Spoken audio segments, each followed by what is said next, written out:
Right, good evening, everyone. So this is episode 5 of the Blob Watch, and I'm joined with Rubber, and also Good evening. a new guest, Owine, from Hel- the Foundation podcast. Hello, how are we? We good? Yep. Awesome, I think fantastic. I think we're good, and of course, Owine's Foundation podcast is it's so far I've been enjoying the classical and the rise of the East and the fall of the Rome sort of streams, but with the architectural spin to it. Yeah, I'm quite liking the way we're going through it. It's kind of basically us discussing going through the entirety of history, but through through the kind of medium of architecture. And I think though with our special, which was our specials, the idea with them is to kind of just get people on who know a lot about this specific time and just ramble on about it. But I think the Roman special we did, I think that just fell into place so well because we ended up just going around the Roman Empire, skirting about and talking about the fall in different areas of the Roman Empire and how it fell and what was the factors behind that. And I think it just worked out really well. That's the special we did with the British and Radley. But I honestly do think that worked really, really well. But the first episode we did, I think I have a feeling we might have to go back and redo it at some point, like a redux, because we didn't structure it too well. But the second one worked way better. The Rise of the East, I think that was again a really good one because it was discussing architecture, especially in early Islam, that really doesn't get discussed that often. Yeah. So No, I mean I remember when I was doing my when I was studying, we covered the early Islamic caliphates, and mm, one thing that was really interesting to learn is the amount that knowledge they used from the Greek civilizations was pretty much well, it was pretty much most of Islamic culture was birthed from Greek civilization. yeah, We also had the influence of the mathematics and such from Hindu, the Indian subcontinent. Um, so I mean, I mean, it is a fascinating subject, and of course, I was born and I lived in Cyprus, and so okay, we got to see the legacy of the Byzantines and the yeah. Ottomans and the Venetians and such, and you get to see how each civilization sort of built upon Was that their own legacy. Was that on Akatori or something like that on the RF bases? I thought. Um, Are you actually um, Cypriot? yeah, well, we were living we weren't living on the sovereign basis. We were living on in the Greek Well, oh yeah, Greek. Limassol, is it? Like that area. Um, Yeah, not too far from Larnaca. It was a Okay. village called Zilitimbu, and I can't spell it for you, but Because I was a very good friend of mine in uni who he was Cypriot, but what was very interesting, my good friend in uni, is that he was also a Greek nationalist. He was a Cypriot Greek nationalist, and he would wave the Greek flag instead of doing the Cypriot flag and all this. He believed that Cyprus should be part of Greece, and I hear this is yeah, apparently quite a Enes, common yeah, it's called uh, Enessa. sentiment. I think it's Anessa. called Enessa. Yeah, it basically or it means unity. Yeah, That's the yeah they believe unity, because of course if you go to Cyprus today, southern half is dominated by the mm. Cypriot Greeks, and north it's the Turkish Cypriots, but the north isn't recognised by any other nation as No. a legitimate state, only by Turkey. Something tells me that may go hot again with Erdogan in charge. Oh, But that, definitely. I mean, yeah, the only reason the only thing that's stopping Erdogan from crossing into taking the whole island is the sovereign bases. If we weren't there, he would have taken it by now. Because I guess it helps. Yeah, to invade carry on. to invade the rest of Cyprus, he would have to effectively invade British territory. Yeah, and then there'll be a declaration of war against us, and then that's the end of Well, that's Turkey. NATO involved as well. Yeah, it's NATO involved as well. Yeah. Carry on. Isn't there in Cyprus a completely abandoned city that Yes. falls between the two zones? Yes, there is, and I remember the.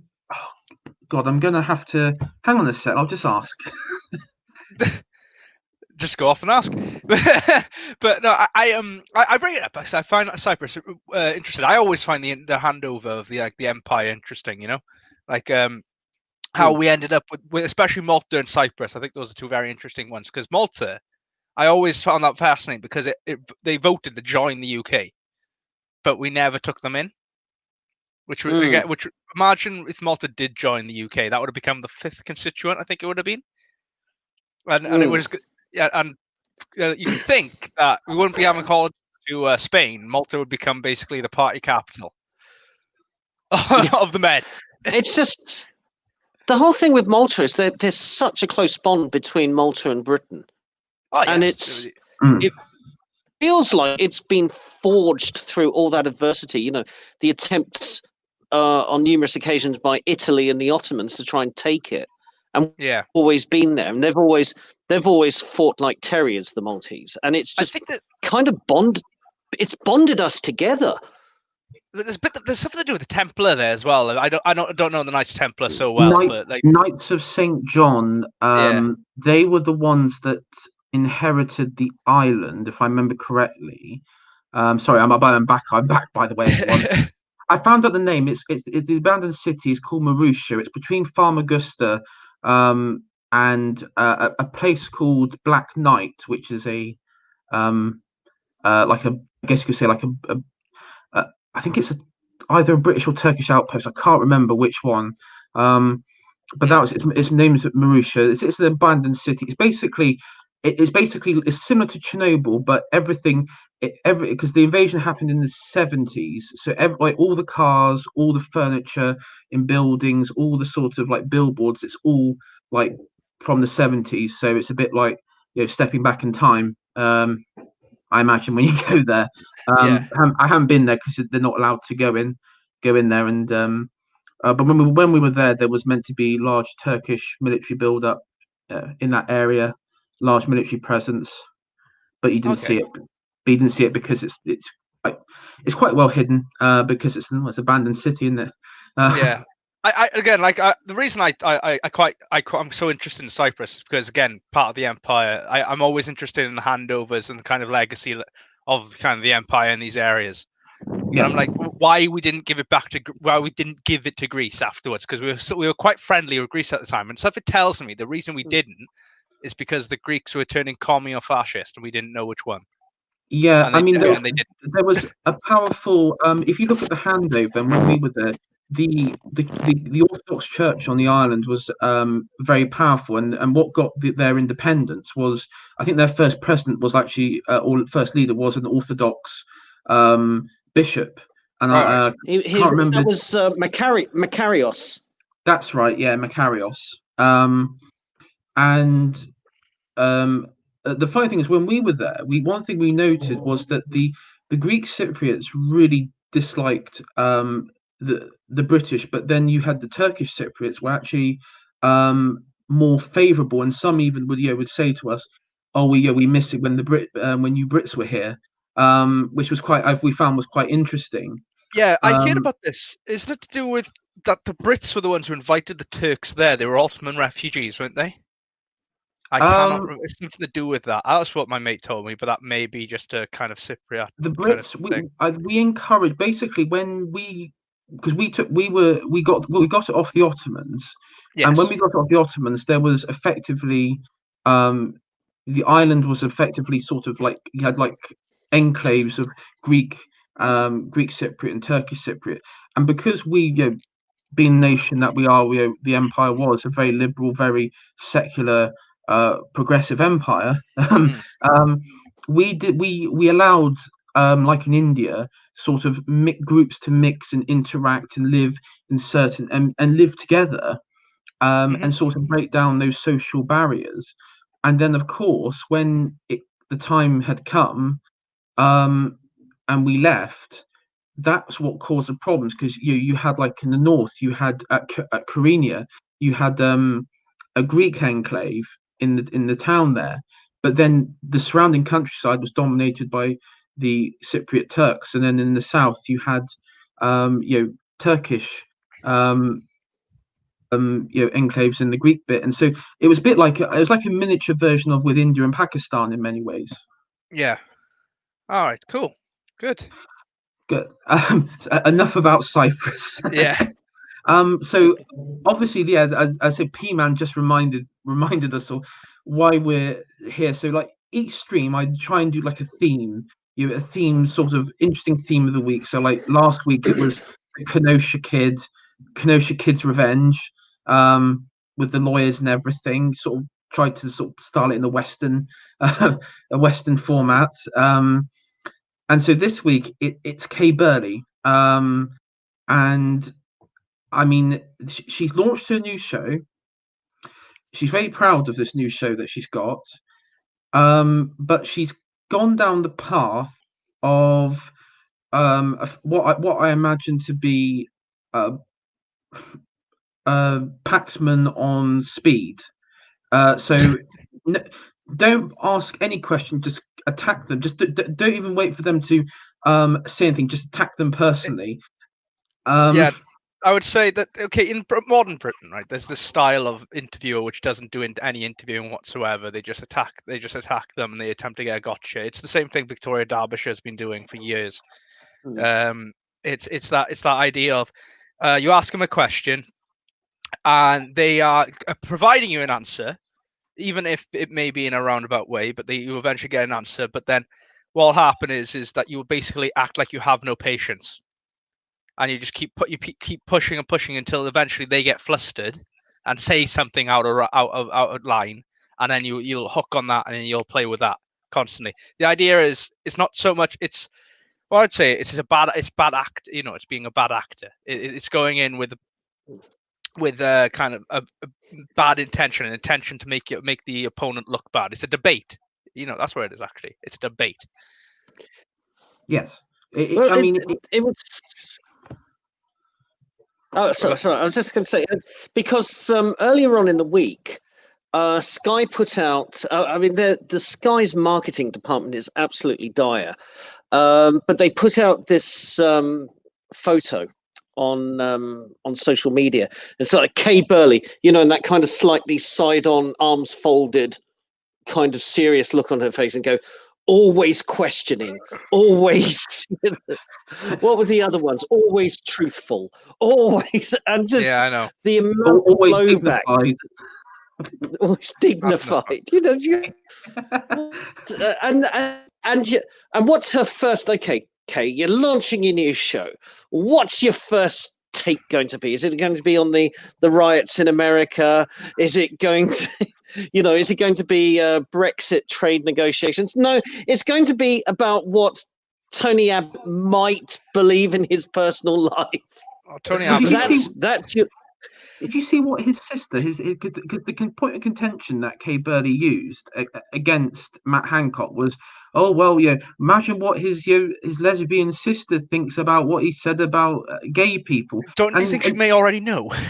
Well, yeah, and the best bit about it is she came out on Facebook like yesterday and said, yeah, I told him about it right back along, and he said that he loved me, and that was it. And it's not like they've fallen out. Maybe she made it out like they've fallen out, and he's like this, this hideous figure that sort of ostracized his sister from the family, and that's just complete rubbish. What this is, right? What you're seeing more and more is the attempt by the British media to do what the American media has done attempted to do, which is create essentially fabricate a narrative entirely from scratch. Just take a story. It's like just find something and shoot at them something that will stick and hope, and I'll get you views, because they're trying to cling for everything right now. But it's actually worse than that. It's worse than that. It's the media, and in particular, Sky. The BBC used to do it, but Sky, thinking that they hold the power over the government. So the mainstream news media now sees themselves as the official opposition, and that they can actually swing an appointment.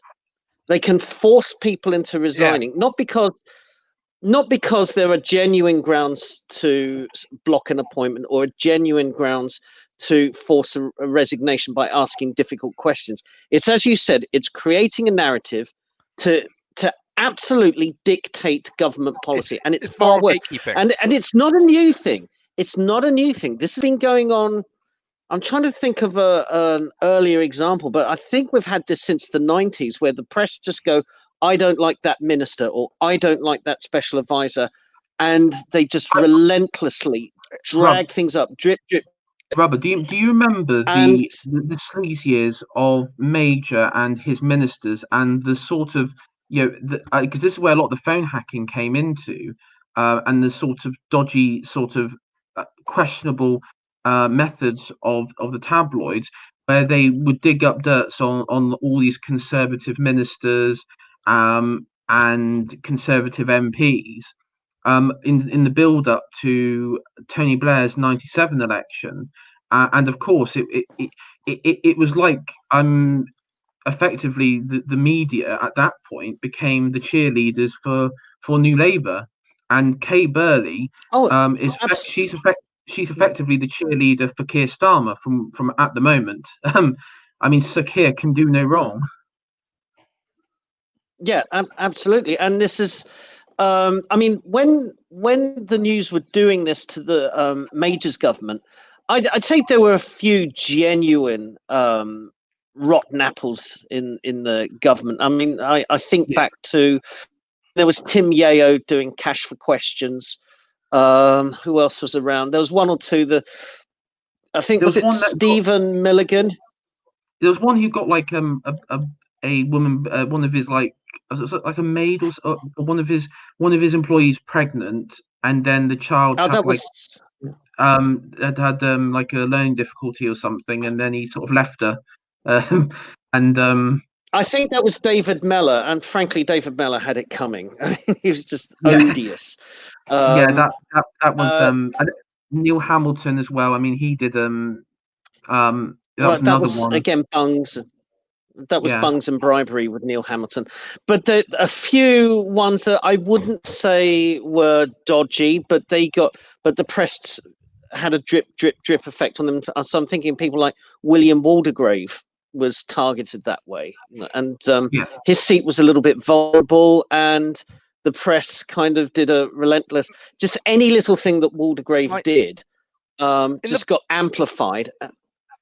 Yeah, I again, for me, I was well, for me, Blair. I was born in '96, so Blair was elected in '97. So my earliest political memories are of the Blair years. But I remember like kind of IDS and Hague and stuff getting absolutely raked over the coals consistently.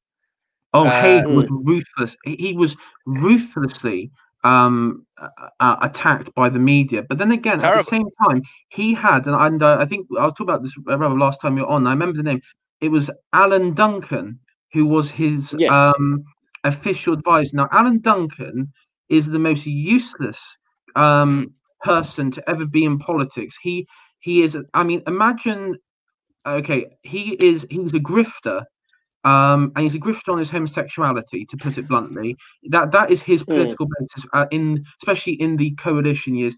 And he was brought in under Cameron, but he was an advisor under Hague. And I mean, he got everything wrong. Everything that he did, everything he turned to shit. I would say Hague's best years was when he was foreign secretary. Honestly, because he was very good then in the Cameron years. I reckon he actually had a little bit of charisma. And he knew to take the initiative. Like he didn't constantly go to the boss to sign off on things. I mean, like, remember over certain things like Libya and such, and other foreign things, like when it came to, I don't know if you remember, there was oil workers stuck in the sub-Saharan part of Libya, and he sorted it out. He sent in planes from Cyprus actually as well. He sent in to go and collect them without really on his own initiative, because that they were under attack from like bandit, like tribesmen and such. So he got them out. talking about that, see, because we can talk about this now. I'm going to go on a bit of a tangent here. I apologise. It's to do with basically how the media has essentially molded the current Tory party, which we're in. Like they molded the Cameron years. You think about it. From about IDS Hague, and then to then you had David Davis. That whole debacle with him. Because they really didn't like David Davis when he was running against Cameron, and they were all into Cameron. They loved Cameron. I know. I was right behind David Davis because I knew that Cameron was going to be the third way sort of the third way continuity candidate, and the thing there was, of course in 2010 it because he was elected I think in 2009, was it? It was like a year before. Yeah, so it was shortly after. It was a year. I think it was 2000, and so there was an election in 2005, and then Michael Howard announced that in the aftermath of that he would resign, and then they had about a year. So I think we're looking at late 2006 when Cameron was elected. Yeah, but I think quite well, Michael Howard, in the election. He did. He pushed. People forget this, but. He pushed Blair harder than any other leader of the opposition, and harder than some of the, because there was a while that I had a kind of grudging respect for Charles Kennedy because he could be a bruiser in Parliament. He could actually put Labour a very difficult. He could get them to squirm occasionally when he was sober enough. Yes, but Howard was pinpointed at the dispatch box, absolutely, and he slashed the Labour majority by over a half. People forget that, but it wasn't enough to get him over the line. So now when Cameron came along, I mean, yes, ideologically David Davis was the best, but I looked at the two candidates and I said Cameron's the one who's going to win you an election. Yeah, I can tell you now. From personal experience, going through the Cameron years, because that was when I was basically starting out in my politics. I was a big fan of Cameron back in the day. It's where I started my whole politics from. It's kind of, I went from Cameron up to where I am now. But what happened with Cameron is he made it acceptable in the minds of the general public and liberal lefty to be a Tory. He actually made for a little while, he made it quite cool to be a Tory. That's not even a lie. He did. I could go out there and I have friends now who are diehard Labour and everything, and I'd say to them, "Oh, look, I like citizen." And like, "Oh yeah, David Cameron, isn't it?" Yeah, it's like David Cameron. No one liked Osborne, but they didn't mind Cameron until the pig shagging thing came out. Oh, which was all bunk anyway. It was all bunk. Yeah, again, that was the media doing trying to bring him down because he was starting to get a bit more kind of adventurous with his policies, wasn't he? And then the media didn't like that. Yes. Well, there was a couple of things going on at the time, but on your point that he made it cool to be a Tory, that had a double-edged sword because on the one hand, it softened the normies up after years of Blair. The kind of the middle, the normies could go, okay, now I can admit, But at the same time, you got the 2009-2010 influx of Conservative MPs who turned out to be liabilities. Well, the Lib Dem, basically the Lib Dems. Yeah, so and it didn't help in 2015 when we actually did win. When I say we, me obviously I'm a Conservative Party member. Same here. The Conservative Party. We're all got the card. It didn't help because in 2015 the Lib Dems were effectively wiped out, apart from the odd few seats here and there, and because we inherit an effective, if you actually look at the statistics, most of the Lib Dem voter base came to the Conservatives, especially in the West Country where I was. They came in over in a massive way. I mean, if you look at Yeovil, the Lib Dems went from 55% down to about 30 odd. It was a massive, half their vote share, just near enough. You wouldn't think of that today, though, the Lib Dems coming to us, because they've gone so far off the rails. They've gone so far off the rails in terms of what they actually... Back then, even Clegg represented to some extent a liberal thing.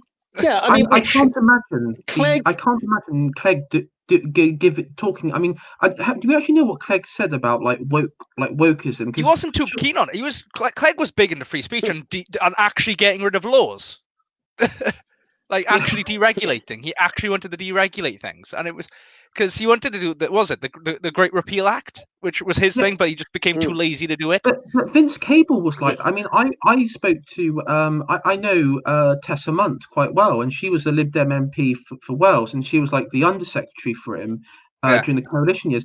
And Cable was effectively like economically he was to the right, but obviously socially he was to the left. So in many ways he could be a conservative in London somewhere. And he was for the deregulation aspect, especially when it came to industries like the rail industry and such. He was quite on board with the privatization bits. Yeah. So, but there was a group of them, and there was Clegg, Danny Alexander, and Ming Campbell, and basically they were the yeah, and they were the last. They were the last of the proper liberals. Yeah, the last of the liberals before the merger to the Lib Dems. To the Anna Soubries.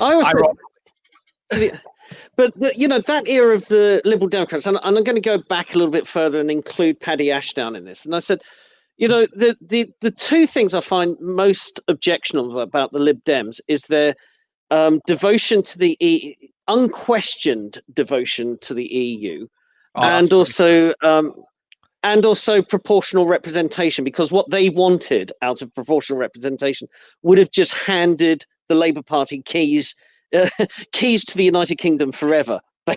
Yeah, exactly. But what was well with the Lib Dems, what they're not getting is that they're holding on to two failed referendums. Their two biggest policies are two failed referenda. Like, they lost both of them. They got crushed in the alternative vote. Look, I at the time, right, I used to be into PR, but then I noticed then I looked at the Welsh government and I went, hold on, I don't want that across the country. I really don't want that across the country.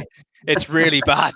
And my mate, one of my mates who is pretty big in the youth wing of the Lib Dems, he's well into PR, and I just keep telling him, look, dude, it's not about giving population representation. It's about giving regions and regional issues representation within government. Yeah. Something I think one of the biggest things I've learned about democracy in the past few years is that population doesn't necessarily matter. It's about allowing regions to actually have a voice within a unified government and being treated equally on a grand stage.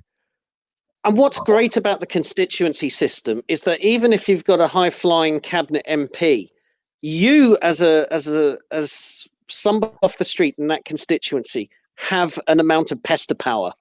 Yeah, well, you have a vote. Them. Again, you have a vote, but you don't just have a vote. Yeah, sorry. We have access. We have access to our MPs that hardly any other country has. Even all those European countries or New Zealand with proportional representation, because they work off this all lists, and the list system. Lists are an awful system because it allows parties to pick and choose who they want to be in power, and it is a terrible, terrible system. It's not even democratic. I would say lists are not democratic whatsoever because you're not voting for a person. Don't you have that in Wales? Yes, we do. You have the constituency, and then you have the list, and then because that's how Plaid Cymru. We have a hybrid system. Yeah, because that's how Plaid Cymru get most of their seats. It's how Labour keep winning is by the PR vote. They don't win otherwise. If it was just a constituency vote, Labour would lose all the time. Labour wouldn't be winning at all. But because of the PR vote, they win, and it's very confusing to watch an election night in Wales for the 5 people who do. And for the 5 people who vote. So, honestly, Welsh democracy is a joke. I'm going to be entirely honest. It is, because it was something that shouldn't exist because the vote was dubious at best. Blair pushed it through anyway. It shouldn't have been allowed. And I think now, if you're a Tory in Wales, you should not be voting for the Tories in Wales. You should be voting for the Abolish Party. You should never vote for the Tories in Wales because they're completely and utterly useless. Plus, to be honest with you, the Tory MPs in Wales, they're also pretty. They're just like yes men. They just get sent you, and it's pretty bad. Is there any Welsh Tory MP that is like saying, "Listen, the Assembly has to go"? Publicly, that is. Oh God, Simon Hart wouldn't, because he's just an absolute tool. No, he's not he's my neighbouring MP. I'm actually an applied constituency. But I think, was it it might be in the Monmouthshire one or something like that. But there's some there who have sympathy against it. I know there's a lot of people in the party in Wales who wanted to become the policy of the party. Because it's about 50-50 right now for it. But the problem in Wales, what we're seeing more and more, is that it's becoming extraordinarily polarized and the middle's disappearing. So you're either anti-devolution or pro-independence, and it's getting it's getting quite mad here. Like in Scotland, you have status quo or independence, but here you have well, we may as well be part of England, and we may as well be independent, and it's very it's not going well. Because I think as well, everyone realizes that the whole Cardiff system hasn't worked whatsoever. Everyone realizes that it just hasn't worked. So I'd find it easier to talk to my MP than I would talk into my AM, again, who is the head of Plaid Cymru. And it's just like most people in Wales don't even know who their AM is. And most people in Wales don't know what powers the assemblies actually hold. They hold everything up to income tax. I was talking to a Plaid Cymru guy the other day, and he just goes, "Oh, as Westminster's always in the way, and they're always in the way." I was like, "Do you know the Cardiff can determine your income tax? Do you know that, right? They can. They tell you they basically control everything bar foreign and justice." But that's how I think that's my problem with devolution at the moment in the country as a whole, because it allows the SNP and Plaid and Labour to effectively mislead the voters, because quite frankly people don't know. Yeah, quite frankly, see, my whole thing about devolution is it was an EU mandated thing. I think the idea was to break up the union and they would all be unified under the EU. Well, actually, that was the entire idea. Look at the current situation with the COVID. Like today's reporting, Britain, different responses around the United Kingdom, and Wales is doing this, and Sturgeon, Scotland's doing that, and it's taken a crisis to actually realise that the concept of us as a United Kingdom doesn't exist anymore. It doesn't really. No, we're just an island defence force right now. Pretty much. I mean, and that's the thing. And you got like Portugal at the moment, who is saying, well, how can Westminster say, well, we're going to do this, but then Wales and Scotland, Northern Ireland are not going to follow it? That means it's just England, and it's pretty much that's where it is at the moment. Scotland's a different story. I won't go into Scotland because that's actually got history behind it, and some form of legitimacy, to be honest.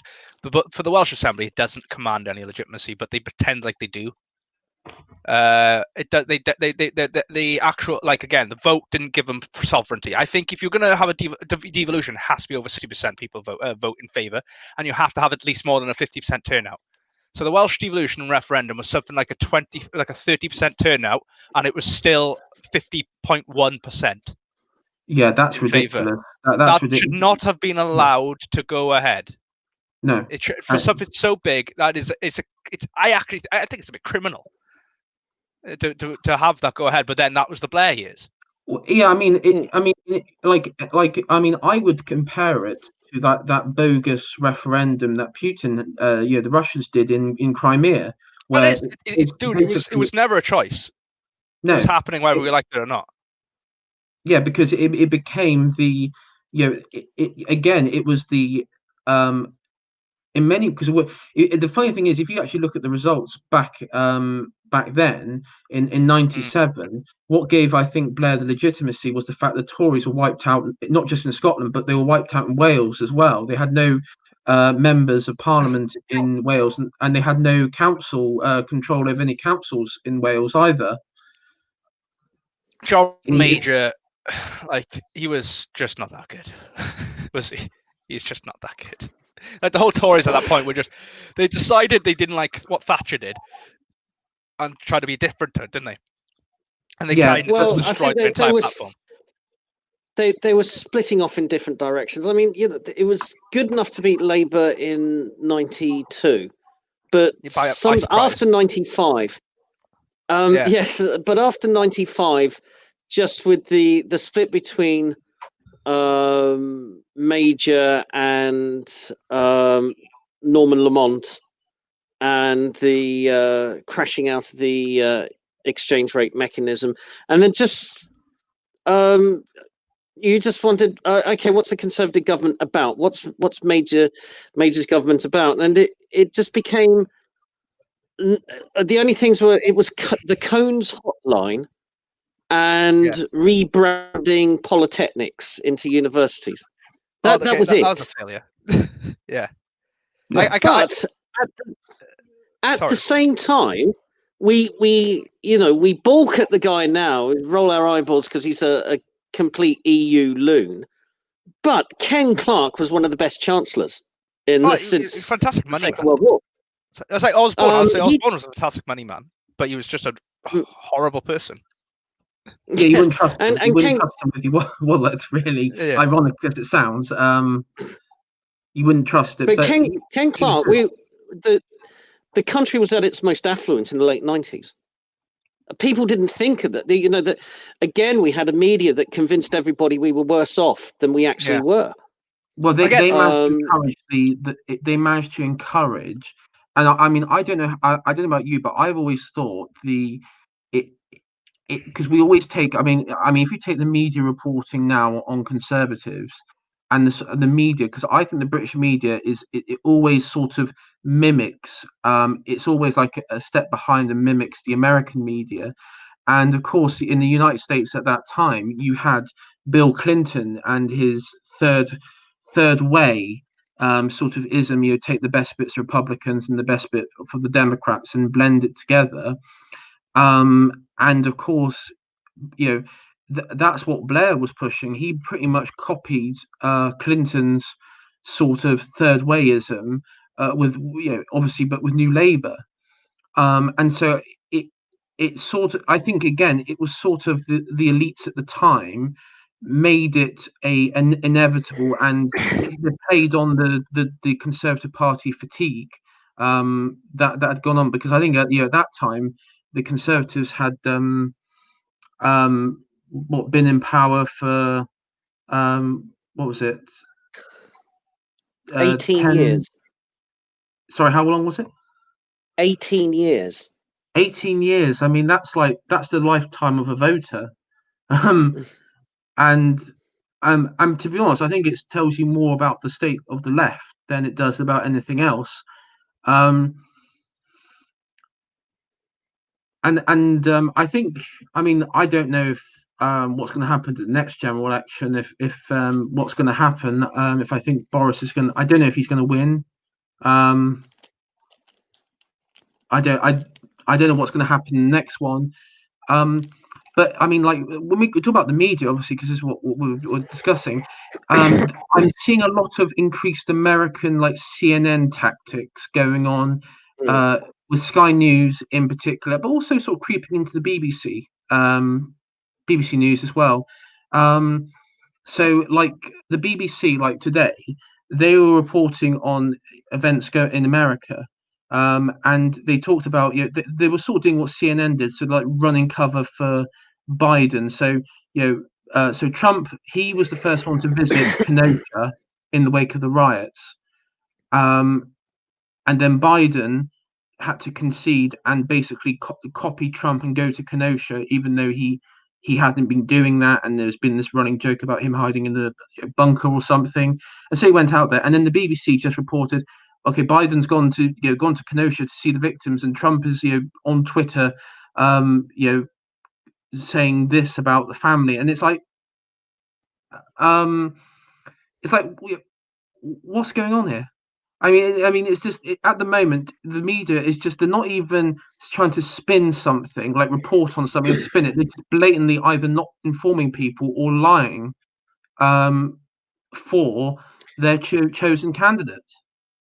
Well, what happened with the BBC? It's been on a 30-year journey to become a rival to the big American networks. So it sees the BBC particularly of the last decade, sees itself as standing shoulder to shoulder with CNN, NBC, ABC as a global media brand. I'm back. And so what happened was that for many decades, the BBC was content to do things its own way, and it didn't compare itself to the American networks. And for a while, it would import, the best American shows, the most popular, would be broadcast on the BBC. Then from about the 1990s, BBC One would not show anything that it imported from America. It would always go to BBC Two and then shoved later and later and later as the decade wore on. And then now the BBC barely have anything that they import. It's all in-house, and it's all designed to be shown on BBC America so it can dent the ratings in America. So this is where the BBC sees itself. It also sends a lot of its journalists, if they off to America for a few years and they bring back the kind of American journalistic style. You have a look at most of the CVs of the leading BBC journalists. They've all done a stint in the American desk, all working shoulder to shoulder with CNN. And they look to that and said, well, BBC 24 was created to be a direct rival to CNN. And so it's no surprise it's aping its format. What would you say was the turning point for the BBC? Like what was the moment it was like, that's it, it's over, that the BBC we knew is dead? I think Brexit. I mean that's when I noticed it. I mean, that's where I noticed that there was that. I always knew there was a bias in the BBC for left wing thought, but I think it became it became noticeable with Brexit, because it was Brexit, for whatever reason, was something that the establishment and the establishment media couldn't swallow. Like in many ways, Trump's election victory. It was, I mean, with Brexit, in many ways, it was a pivotal. It was in many ways a pivotal moment, I guess you could say, in the culture war, because the people who have the control and set the narrative on this occasion didn't have the control and didn't set the narrative. I'm just thinking, because there was a period, right, where they had a kind of purge of all their good shows. They ruined QI. They brought in that stupid rule about always having to have a woman comedian on their panel shows. Like you always had to have a diverse panel, and also it was, for me, the final nail in the coffin was getting rid of Top Gear. If you're a company that is actively willing to sack off the biggest TV show in the world, there is something severely wrong with you. Well, I think that I say Brexit was 30 years in the making, and I say to Remainers, they go, "Oh, the country's gone mad; it's full of bigots," and I go, "No, you haven't been paying attention for 30 years. You haven't seen the build-up to Brexit." And likewise, why is the BBC in the state now? That's a 30-year story in itself. And I would say that the beginnings of the end of the BBC was the appointment of John Burt as Director General, because John Burt was a newsman. Again, he spent a lot of time in America producing the David Frost show in America, although Frost ironically turned out to be the kind of the journalist, the interviewer we sadly need now. We sorely need somebody like David Frost now. That's all we have. And Andrew Neil's a bit kind of gotcha. He is a bit gotcha. Yeah. Was just, then he's literally the last. Frost was long format. Yeah. Frost is the long format. I think what the point is, I mean, we got Kay Burley up on screen here, and in one of the, I mean, there she is saying, how wonderful she is. But there was a bit on here, and I could, So basically, she is not like she is challenging opponents. Like she's talking to former PM. Gillian Gillard, and we all know the reason she's talking to the former PM. Gillian Gillard. Yeah, and she's talking. And we know why she's talking to her. because she's a woman. She's a woman, and because she accused Tony Abbott of saying nasty, misogynist things about her. And if you wanted to say, okay, well, if Kay Burley was a neutral interviewer, she may say to her, okay, well, what did he say? Do you think that it's fair to say that? But no, and Kay Burley, she's not. I mean, she's a commentator. She's basically what we are in many ways. I mean, let's be honest. We don't give the left a fair shot. I mean, when you come watch this podcast or these streams, you know what you're going to get. We're not journalists in that regard. We're commentators, and she's basically, I think, what she's basically doing what we do, what the New Culture Forum do, what unpopular opinion, what we all do, and they've just been given a huge budget for it. Well, and also, what's interesting is Sky as well. Because Julia Gillard. Carry on, Rhubba. Okay, no, you go. Oh, no, you first. I was just gonna beauty before age. There we go. What's interesting? This is Sky, right? And if you look at the Aussie counterpart of Sky, it's pretty right wing. And you look at the Sky UK. Sky UK was originally. That was the purpose, but then Comcast bought, which is the American, which I think is it like NBC or MSNBC? It's one of those two. And then Comcast bought Sky UK, and of course turned it into left wing sort of left wing sort of journalism, and it went downhill from there. And of course, Sky Australia is very much within the sort of Murdoch empire quite deeply, and it's basically Fox News of Australia. And it's actually better than Fox News.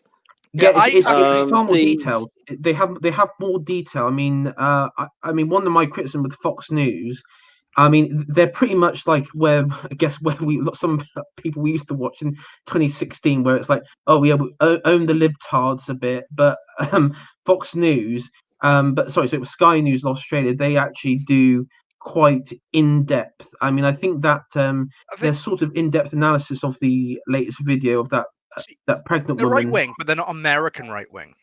Yeah. They're Anglo right wing. They're a Tory right wing. They're what we desperately need Sky Australia over here. And I say that as somebody who Rhubba, have you heard I lived in Australia in the 19 Have you heard of GB News? That's meant to be coming in the new year, next year. Yes. Yeah, now that is I know that a lot of people are saying, oh yeah, it's gonna be all leftist, it's gonna be like soft right wing, and it's gonna be it's basically gonna be like Darren Grimes and all that proseccoism. Proseccoism. Yeah. I've been watching a bit of Reasoned with Darren Grimes, and I'm just going, really, you want to waste energy having a go at this guy? It's decent. It's not as based as some people would like it to be, but it's still the thing is, right, decent. When we talk about youth Tory party, I guess that's kind of my wing. The youth in the Tory party is actually quite divided between these Prosecco Tories, is what they're being called, and the kind of the boys who grew up during the kind of the EU referendum, the ones who became politically aware from that, and who they all watch. They've all watched Sargon. They all watch Sargon. They all watch. They all watch like blimmin' Stephen Crowder. He's a big one on. He's a massive commentator. That was the first one I watched. Was Stephen Crowder. I mean, it was him on stage with Christina Hoff Sommers and Milo Yiannopoulos at that university. And he just sort of went like let rip at the like this like fat feminist in the audience, like screaming at him, and he was like, get over it. There's a massive thing coming in the Tory party now. Is that the grassroots side you can see, right? Is that there's a part of the grassroots which won't tolerate having the same politicians that we have in, like, say, contention now in the next maybe 5 years. In about 5 years, you'll start seeing the new blood come in. and they will be of more of our end of things, the cultural war. The people who have been in the culture war. Yeah. And what you'll see there is you'll see two halves of the Tory party: the ones who want to keep the status quo of what we have today, and then you'll have the Trumpians. There will be a version of the Trumpians coming through, and they won't be the Borisites. They won't be. No. They won't want Boris. No, I mean, this is the thing. I'm going to be honest with people who are watching, and especially if anyone thinks Boris is the right wing in the party, they need their head examining, really. And he is effectively on the same wavelengths as Tobias Ellwood, and with many other, and Heseltine, and he's Notting Hill set. He is plain liberal Tory. He is right in the centre, and he's not right wing in any way. The only thing that makes him different except for one thing, he supported Brexit. Yeah. No, the one thing, and it's related to Brexit, is that he is more civic nationalist than Heseltine or Clark, from the other liberal conservatives. Yeah, so he is. Yeah, he's a bulldog, and that's the. But in terms of social policy, no, he's on the liberal side. I don't know who. You see, this is what we had back in the 90s: is that we had various faction leaders in the Conservative Party, and so you would have kind of the wets would rally around Heseltine, the dries would rally around. Well, basically, when I was active in the 90s, it was John Redwood, and you'd go to these various figures, and then there was Portillo, who seemed like the ideal compromise, and then he lost his seat in 97, and then came back in 2003. But after his return, the spark seemed to go out of Portillo. He seemed to be like he set his horizons beyond just politics and being an MP, and we lost. But you had these totemic leaders. Now I'm looking around at today's Conservative Party, and Boris is a leader because he is a very charismatic individual and he draws people to him. But you go, okay, who's the John Redwood figure here? Mog in some ways, but Mog's he's too diffident, and he's so happy being leader of the House of Commons. I would say that the future of the party will probably lie with the Northern Red Wall Conservatives. That's what my takeaway is. There's two directions the party is going to go in. My take is AI is that it's going to be either you're going to go down the Sunyak route or you're going to go down the Raab route. Yes. That's the routes.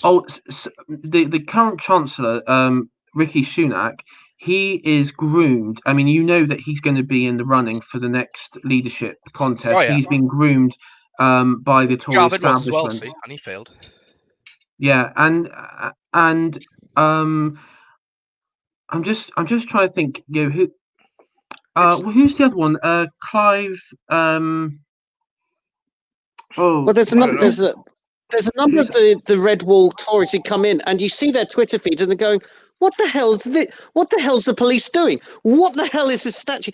So the new intake in the north are just going, "What the." They've had this rude awakening to the culture. Here in the West Country, in the West Country, a lot of the Devon and Cornwall members, when they heard what was going on in Bristol, and even some of the MPs, they were absolutely livid that something like that could happen on the streets of England. I can imagine Long Ashton, they weren't too pleased. I did work there, and it was a very Tory place. It was IDS. It is Long Ashton. It is very, very Tory through and through. And yeah. I went on. I've attended an event with Priti Patel and also Boris Johnson, an online virtual event over the last couple of weeks, two which were quite close together. And with Priti Patel, you saw the grassroots. Membership effectively openly calling them out and saying, why are you allowing this to happen? You've got an 80-seat majority, for God's sake. What the hell is going on? the grassroots is getting really unhappy, especially in the Tory party, because they feel like their voice is completely gone. Like it is. Like the policy direction of the party is ridiculous right now. I mean, I mean, and this is the thing. I mean, I mean, I've known this for a while. And I don't know if you two have heard this saying in the party, but and this is definitely a clique sort of a certain clique saying in the party, but the fact of the matter is that some elements of the party pride themselves on not being ideologically principled to anything, and then they say our pragmatism, is what gives us power, effectively. So basically, the aim of the game is power, and and so I mean, and they see the country as, oh, well, it's all very socially left, it's all economically left. We just might as well go down that route. No, I don't. I would. I mean, I'm a big believer in pragmatism. There's no, I get frustrated with the libertarian. Yeah, the libertarian arguments. I object to roads, and you go, "Oh, come off it." We're so far away from having that discussion. Let's get real. Exactly. It's like a knot. You've got to untangle it bit by bit. You don't go to the end of the knot and try and work from there. I get what you're saying, Rhubba. I was saying, I'm not saying that I'm against it, but what I'm saying was the perception within the party hierarchs is that everybody in the country thinks like what the Guardian journalists and the Independent and Channel 4 and Channel 5 and ITV and BBC. They think that everyone who works and operates within that on TV in the mainstream media, and the way that they all think, like this whole woke progressive crap, is what the whole of the rest of the country think. And that's the problem, because that's where the Tories just say, higher up say, okay, well, that's what people think and that's how people behave. Well, we'll just go down that route. You do find that, but Mog for a long time knew that people didn't think that way because he was doing so many public events. But now he's doing less. He's falling into the traps. Yeah, he is falling into that trap, and that's why, I mean, he needs a good pounding back to reality. When I say pounding, and not in the proverbial sense. Be friends with Jess Phillips. Just call her out for her bullshit. I don't. But the thing is that I would argue that what those type of conservatives are doing is not pragmatic. And I had a big ding dong with somebody I was following for a little while, and he was he was the Prosecco's Prosecco. I wish I could remember his name. But the thing is, he is a Prosecco that's in the inner circle. So he put in his bio that he was a parliamentary researcher. And you know what that means? That means down the line he's going to get given a crack at he's going to be given a crack at a constituency. I can't tell you how many times I applied to be in and try to get into the civil service, and they just wouldn't let me in. But this guy, he was like, he was there, agreeing with an American CNN journalist who he knew personally, in saying there's no cancel culture, that Twitter's not banning conservatives. And you're not a conservative though, mate. And what was the trifecta? So it was, there's no cancel culture, Twitter isn't banning people. But it wasn't the riots. It wasn't the riots. It was that other one. The culture war is a myth. That was his other. And I called him out on this, and he said, "You Alex Jones tinfoil hat wearing." For God's sake! The trouble is, they're used for. I mean, maybe he is I don't know if he's a conservative or not. But even if he is one, he's just a useful idiot at the end of the day. Yes, he's a tool for the party, for the 1922 committee. But the thing is, when I did some of my grassroots events back in uni, right?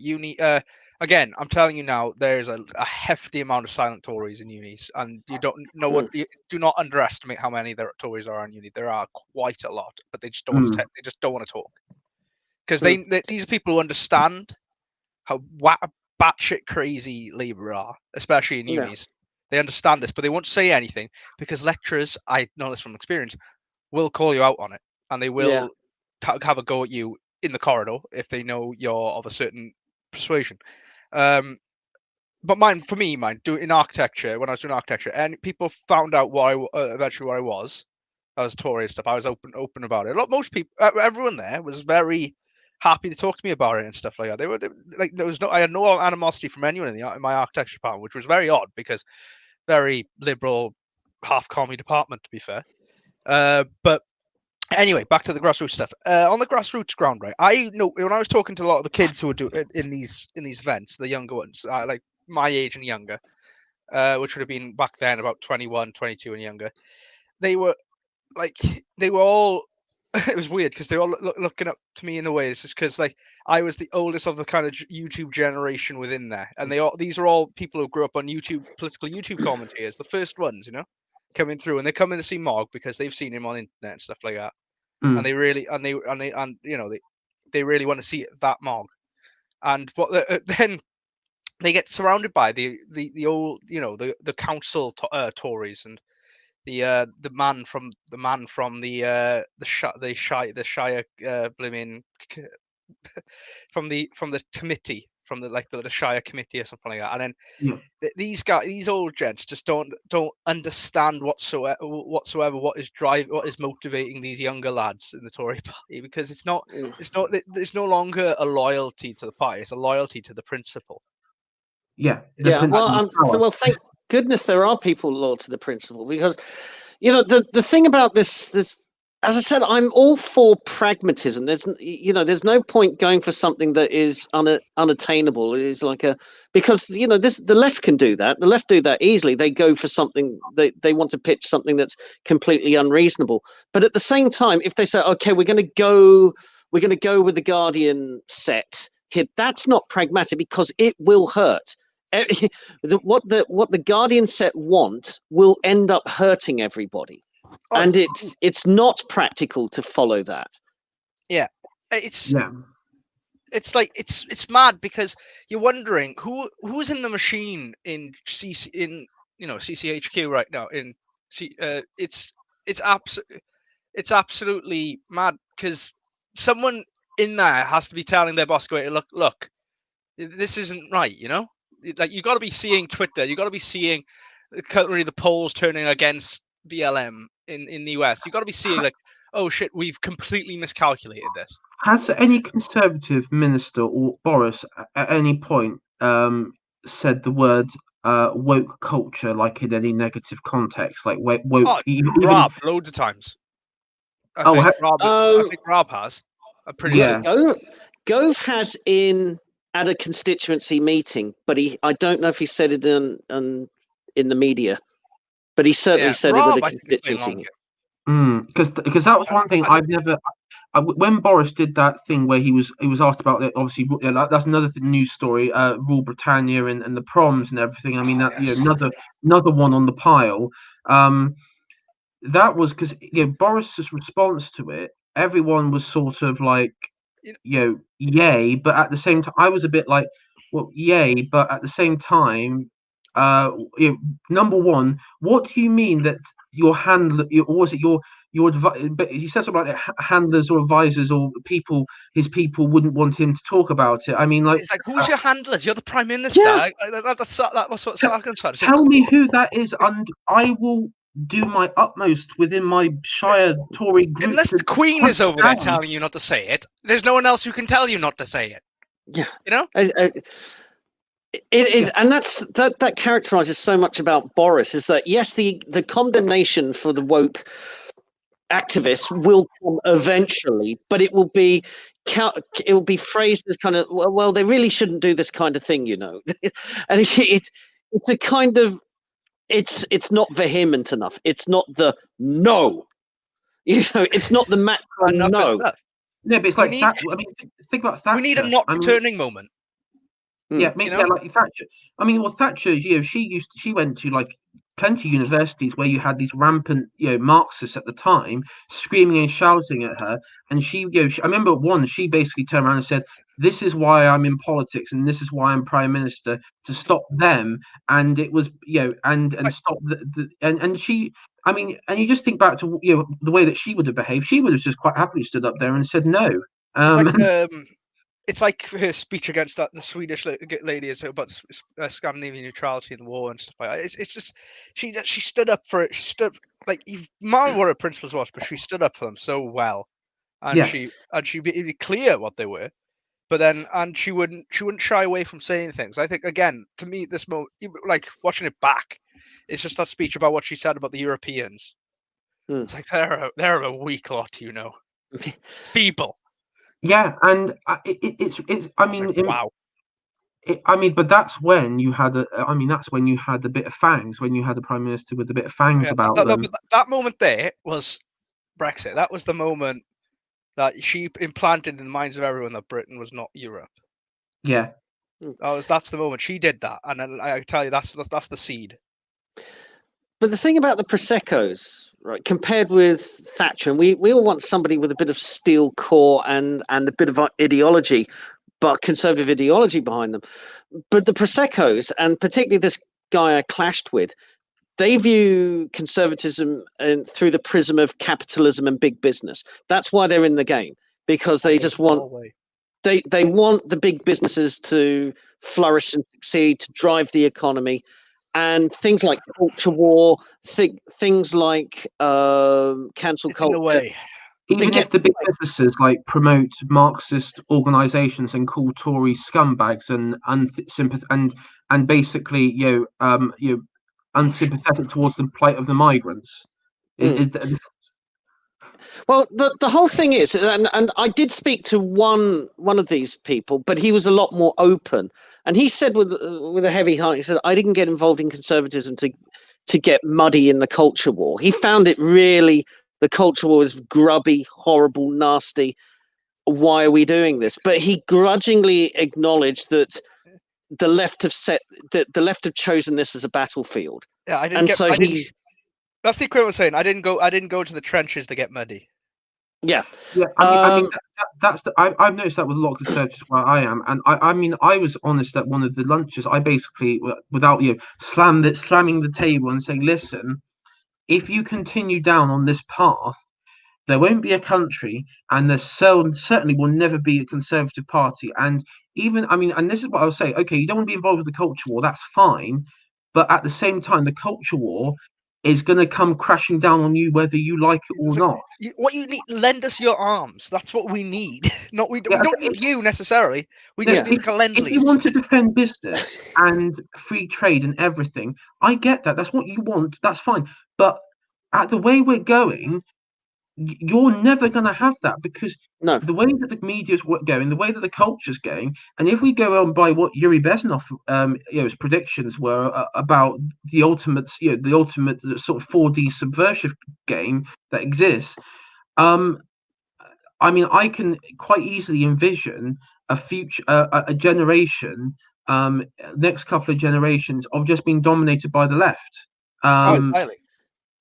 Exactly. I just say we are one general election away from being on a prescription list.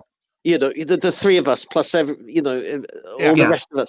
We're one general election away from our views being made illegal. And that, and I say to the Proseccos, look, I'm not one of these people that go purge them, burn them, kick them out. I'm just so there are some points like Sam Gimyar. You have to put Sam Gimyar and Rory Stewart's on the spot and say, is this may not be the party for you, right? There's a party next door. But at the same time, with some of the Proseccos, sock dams, man, just reform them. That's what you guys are. The Tom Harwoods of this world, you just go. Right, or the guys who didn't want to get involved in the culture war. Fine, you don't want to do that. Your niche is schmoozing big business. I get it. That's good in itself. Or you want to think about the big ideas of infrastructure, like how do we do education? How do we do? Well, I wouldn't even think Howard thinks about that. I think he just thinks about how he's going to get his next bit of money next day. Yeah, but I'm just saying that the people who are motivated by the economic, the idea of how to free up big business or how to make schools more independent, fine, you go and do that. That's your specialty. But don't wade in on the culture war. Don't give ammunition to the left. Just shut up. Shut up and let us do the culture war. We know what we're doing. Exactly. And I would rather I'd rather say to them, just refuse interviews. If you're going to have go on there and you're going to have Kay Burley absolutely ritualistically humiliate you, using sort of, again, the subversive sort of tactics and underhand tactics, and you're just going to sit there and take it and not hit back on hit back and anything. I'd rather they just didn't. I mean, I'm really cross with the amount of certain MPs and ministers they are wheeling out who are like George Eustace. None of them can speak. He is They have no absolutely speak. crap in front of the TV. In front of a TV presenter.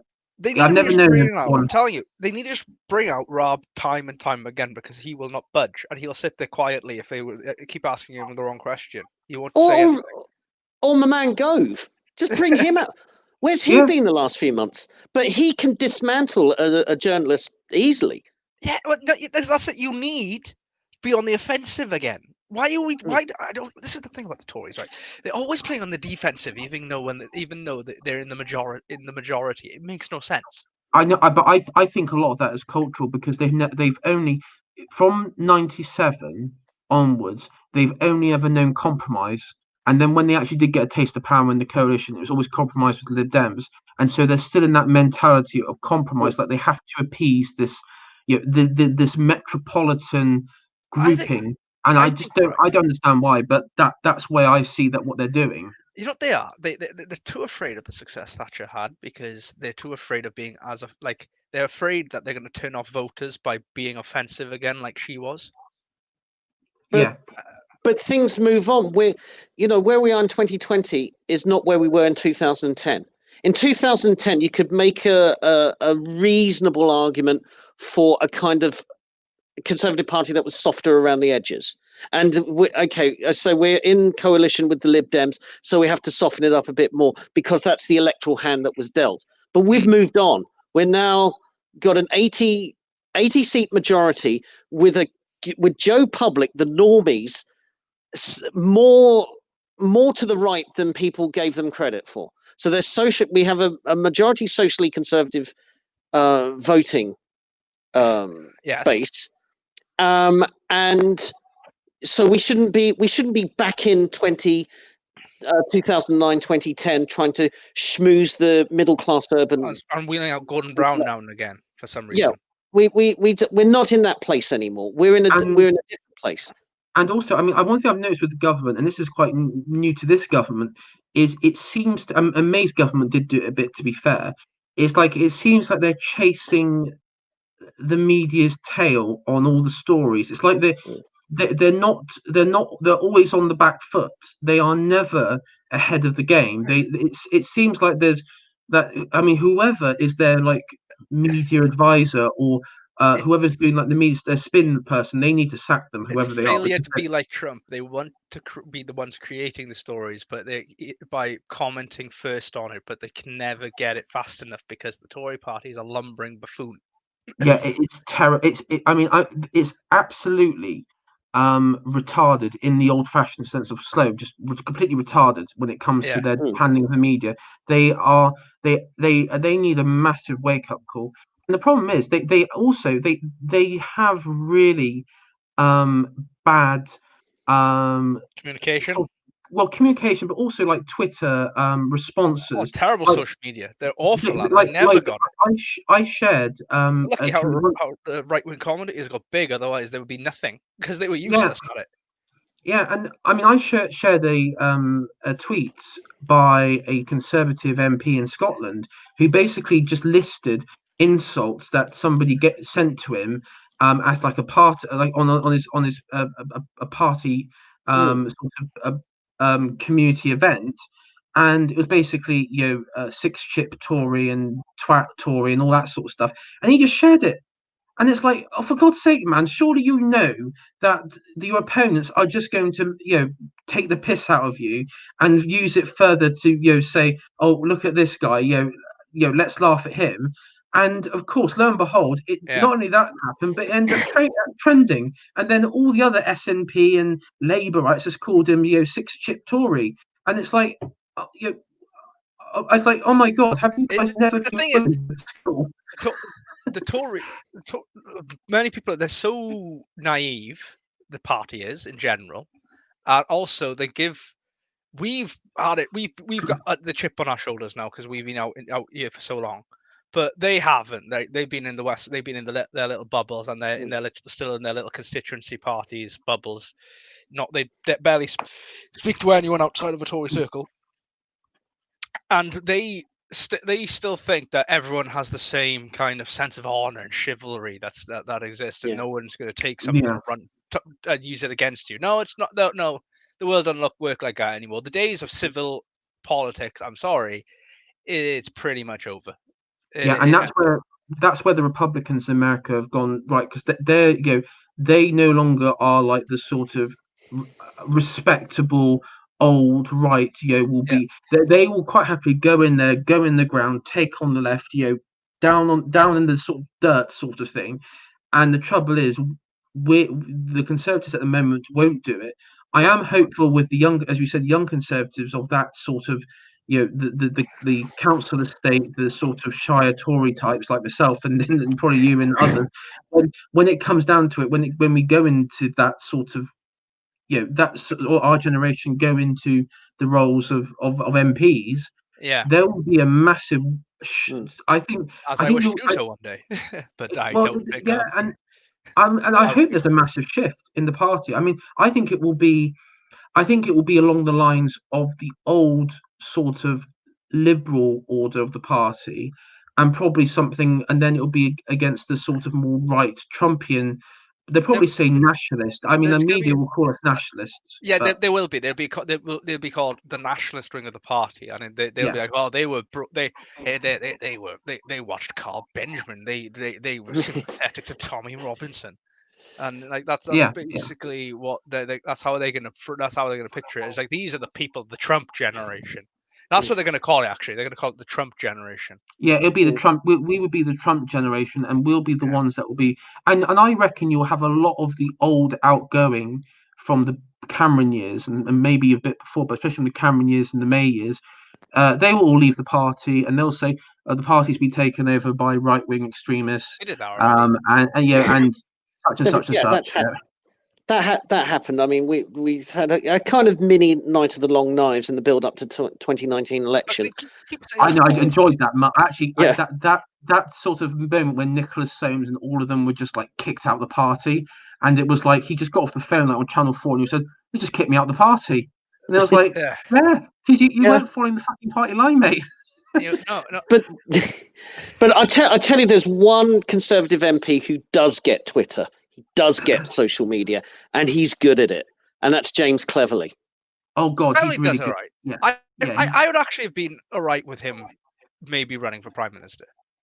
Oh, I think he will do next time. Next time, I reckon he will. Because I looked at him right, and I thought that's the first Black Prime Minister. In my mind, that will be the first one. Cleverly, he seems like he'll go down well in the Shires. Because what happens is that he absolutely, he's very good at mocking people who go after him, particularly people on the left who do all their kind of fake victimhood thing, and he won't have any truck with it. And then if people go on the race line calling him a race traitor, he bats that away so. And he's a tough character. Didn't he rule himself out this time around because he felt he wasn't experienced enough? Yeah, I think that's who the party should be going with. But I know they're going to throw their weight behind Sunyak, and it's not going to work. Yeah, no. I mean, you want a tough. If you want to go down the, we're going to have a person of color prime minister before Labour does. You're better throwing your weight behind Cleverly. Because you're getting a tough cookie. I'm gonna predict that you're gonna have a Cleverly and you're gonna have a Sunyak, and it's going to be effectively around the based Tory candidate against the established Tory candidate, and I reckon the membership will by and large go for Cleverly. Oh, the grassroots will go for Cleverly all day. Yeah, and then the MPs will go. The MPs will go for Sunyak, and then you're going to have like what you had with Labour, where effectively you have the membership against the elected members, and you're going to have. I mean that is a split in the party that I'm seeing at the moment, and then the problem you got is, I mean, you think back to Theresa May when right before she left, the the membership effectively rose up in revolt and refused to do any campaigning or leafleting for the party. Yeah, because she was awful in every way. But the thing I can see that. I can see that happening. I can see that with the emerging generation. That even if you do have, say, Sunak taking over, even if he just wins by a couple votes or something, if whatever happens, I mean, you could have basically a generation that's like, well, we're not going to take that, and we're just going to, we're not going to cooperate. Sunak's done really one really bad thing recently, though. He's pissed off the Telegraph, and if you're a Tory and you piss off the Telegraph, you're in big shit.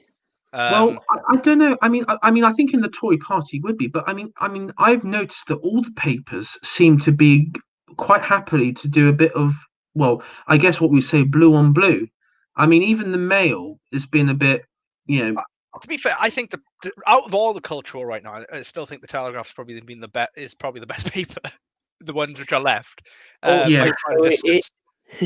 Although the Telegraph goes weird every so often.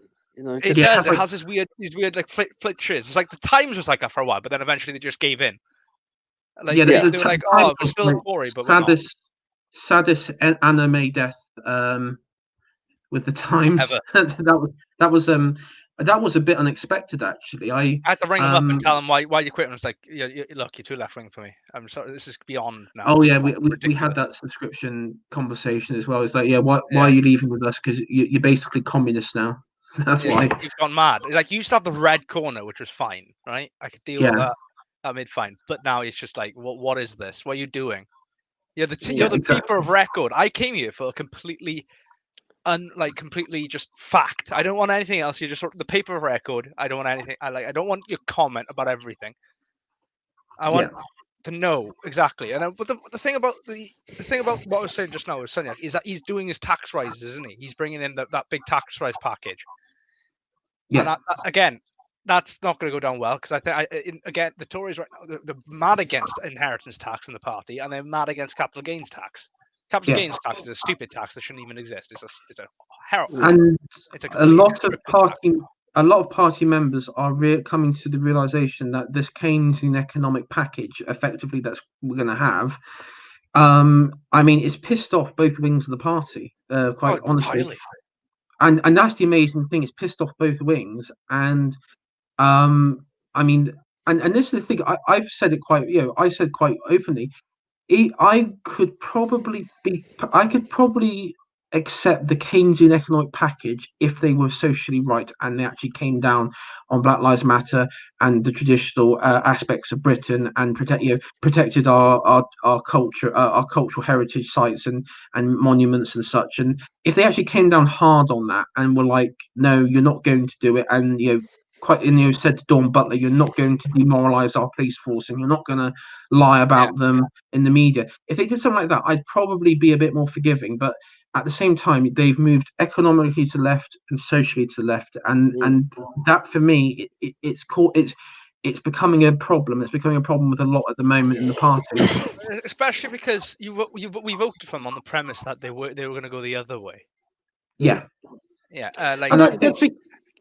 There isn't a rival. I mean, this is what frustrates me about Peter Hitchens. And he says, well, of course, the Conservative Party has to die. And you go, and he says, well, I don't have the answer to that, but then neither do they. And I go, but you got to realize the barbarians at the barbarians are at the gates, and you're saying we should pull down the gates, right? But I was just about to say, well, what I think a lot of people don't realize is a lot of people who love Hitchens, a lot of them haven't been haven't really engaged with the party as such, to understand the fact that within Britain, the Conservative Party is the right wing. There is nothing of right wing outside of it, and there's nothing that can exist right wing outside of it, because it will not be allowed to exist by anyone. And it's the same thing. It'd be a Nazi party by the media. It's not entirely because the Conservative Party wants it to be that way. It's a kind of happy accident that it is that way, because no one outside of the party will allow it to happen. It'll be quashed immediately. So what that's caused over over like since the Whigs, even, because the Whigs wouldn't allow it to happen either, because people forget how big the Whigs were prior, because the Tories were the Church of England. You remember all this. And so what you got to realize is within the party, then, with the Tory party, it has separate different wings of the party. There's the broad church as well. That's what they mean by it. And what you got to do then is within the party, you've got to gather the capital, which is the capitals, all the different. You have to get all the different constituencies on side, all the different things on side. You know, it's like all the different party regions on side, etc. And this is how you build your name in the party. This is how Boris won. It's how May shouldn't have won, because May was stood unopposed. That was a big mistake. That was because of your friend Gove, Mr. Rhubba. Oh well, yeah, yeah. But it was really his wife's idea. But that is no excuse. My wife is more Machiavellian than me. Is no excuse. But the thing is, what I'm trying to say here is eventually is that the person who gathered all that momentum to use it, if he wanted to, was Mogg, but he never did. He could have. If he said he was running for prime minister, he would have won. He would have won the last prime ministership in the grassroots, no problem. I mean, that's the thing. Because he had that momentum. I mean, even like that parody like Facebook group called Mogmentum. You know, that he became a meme. He became the living personification of Britain. He was quite Trumpian in many ways, because do you remember that thing he did on Good Morning Britain where he basically went on there and they asked him about abortion and he was like, yeah, I'm against abortion because of my personal beliefs of being Roman Catholic and such. And and they were pretty surprised, and they went after him on the set. They say even in the case of like incest and rape, and it's like, yes, unfortunately so, yes, in those instances I would be as well. And he did it in the British manner, didn't he? He did it in the quintessential British manner. That's why he was chosen. But the problem is, I think we chose the wrong guy, because he's a guy who didn't want to be, and he made sure that he wasn't. He wanted to be a grandee. That's what he wants to be. For people who aren't in the party, being a grandee is as good as being a prime minister, because that means you can dictate policy for the party without the public sort of scrutiny. Well, not scrutiny, but the public sort of eye on you and the media eye on you. And I think he wants to take over from John Redwood. That's the kind of he's going to be the father of the house. I think there's no doubt about that, isn't it? That's the idea. But it's funny you should say momentum, because I was having just a DM chat with Gammon Easter worshipper about what we can do, because he and I are both. We both think patriotic alternative and Britain first are kind of ludicrous quasi-fascist jokes. It always descends into simping for the Austrian artist. No matter how they go into it, always resorts into that. You're correct. Oh no, we're not going to go down that whole the Austrian artist and the mid-century Germans. But I completely understand why people hate the party, though. I completely understand. As Douglas Murray put it so eloquently this week, not a day goes by at the moment where the Conservative Party does something that angers every Conservative. Yeah. But Douglas Murray now is the new spokesman anyway, isn't he? He's taken that mantle on. But if we look at the Labour Party, and we know the Corbyn experiment in the end, the Corbyn experiment in the end failed. But what was impressive, and I think what the Corbyn legacy is momentum. Yes. Because even though they didn't fail, the point is they didn't fail. They still control the NEC. They still control party branches across the country, especially in Bristol. And the unions. They control all of it. So in many ways, Corbyn failed as the person, but the momentum aspect was a huge success. And also momentum also controls the social narrative of the Labour Party, because even with Keir Starmer and Angela Rayner and those people, they are still singing the momentum social policy. And Novara Media. I mean, Novara Media was created in the wake of momentum, if I remember correctly. It was, and this is the thing, like, if you go on, because they're like they do like YouTube and streaming and videos and such, like what we do. how many views on average do they actually get? It's like in a couple of hundreds. It's just they have union money. They have union money, and also they get invited on the BBC. Now, my question is, where's your spot on the BBC, Owain? Where's yours, Rhubba? Where's mine? Spot on the BBC. I came close many years ago, but I never quite made it. But I have featured on the Young Conservative. I've actually featured on a regional BBC news special, being interviewed by our illustrious what's her name, is the blonde one for the BBC. Can't remember her name now. But she basically said to me, "Oh, don't worry, we'll ask you a good easy question." And it was like, oh, by the way, we're going live right now. And it's like, oh, okay. And then it was the mic in my face, and it was like, how do you think you're going to be able to attract younger people into the party? And I was like, well, fucking hell, I don't know. I'm not the. I think I remember I did like a sort of typical run around. You know what I'd said? I'd have said capitalism. Well, I think me back then, I basically said, well, I think I said, well, if we hopefully will set out policies which will get those, and as long as people vote for what they believe in. I sort of went down a real terrible wet thing, and it's all recorded, and it's like if you see it, it'd be absolute cringe. It's like I think my peak Proseccoism is probably that moment. My peak first year uni was my peak Proseccoism. I almost went Lib Dem.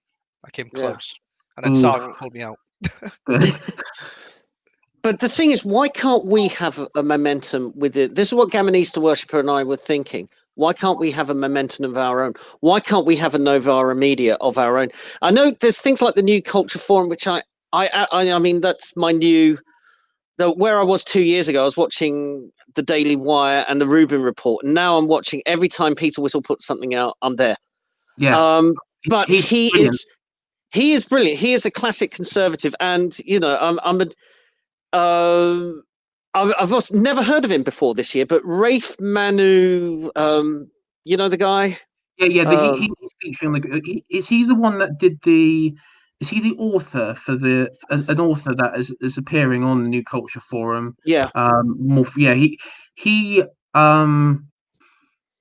I've heard of him, and I mean, again, he's a conservative. He's like a sort of younger Roger Scruton, I would say, figure.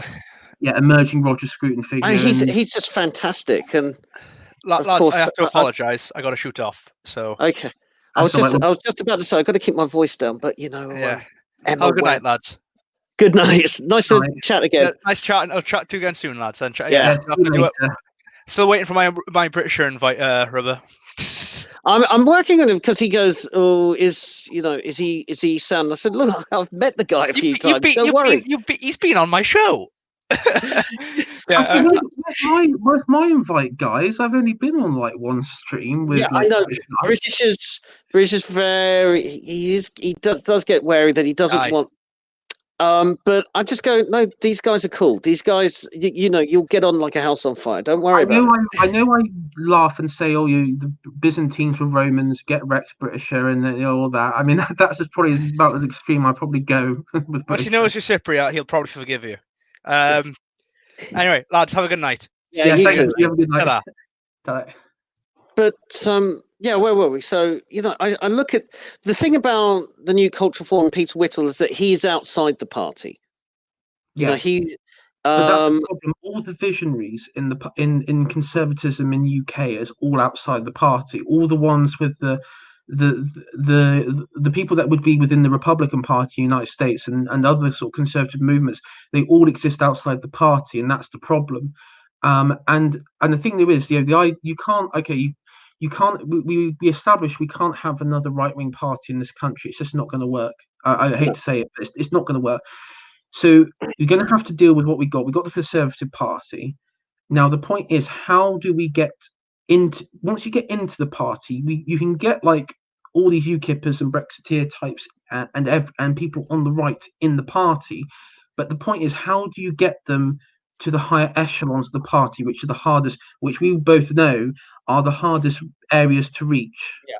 How do we get into those areas? Well, I think this is why I think a kind of a conservative version of Momentum would work. I mean, we're not saying use the despicable tactics of Momentum, but having something within the party that is ideologically proper conservatism and exerts influence. So what you want is you want to identify within the constituencies the kind of people that are socially conservative. You know, I mean, we all agree, practically everybody who's a card-carrying member of the Conservative Party believes capitalism is good. So we don't have to have that debate. We now have to have the debates over culture, over social policy, and not be frightened to say that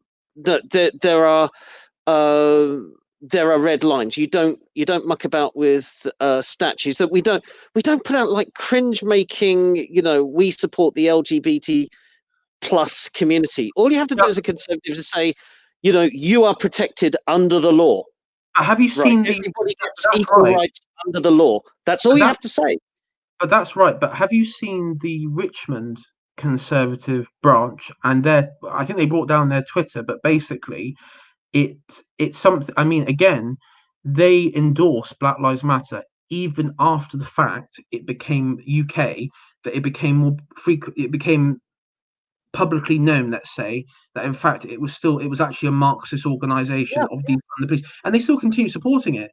And I was in the spa with their regional, I guess you could say, sort of person that did handle their Twitter, and I was saying to them, why are you supporting this Marxist organization? And they said, well, it's not Marxist, it's about supporting Black lives and everything. And they just sort of repeated the sort of cult-like the cult-like mantra that has been coming out of these sort of left-wing circles, and that's the thing, because there's certain parts of the country where the membership is actually quite weaker than probably where we are.